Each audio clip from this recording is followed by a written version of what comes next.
আসসালামু আলাইকুম। আজকে সকালে আমি একটি মিশো ডেলিভারি পেয়েছি, যেটার দাম হচ্ছে 232 টাকা। এবার এটার মধ্যে কি আছে আপনাদের একটু শেয়ার করবো বলেই নিয়ে এসেছি।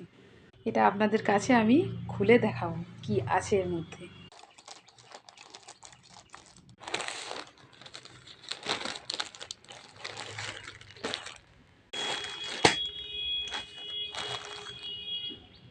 এটা একটা প্যান্ট, এটা একটা জামা বা গেঞ্জি। একটু খুলে দেখাই। হ্যাঁ, গেঞ্জি, কিন্তু এই গেঞ্জিটা সুতির নয়, কিন্তু এটা কটন বলেছে। বুঝতে পেরেছেন? একদম কটন নয়। প্যান্টটা একটু খুলে দেখাই। প্যান্টটা কিন্তু কটন আছে, মিক্সড। এটা কিন্তু একটা 13 বছর বাচ্চার জন্য অর্ডার করা হয়েছে। এই হচ্ছে মিশোর। ভিডিওটি ভালো লাগলে লাইক, কমেন্ট, শেয়ার করুন।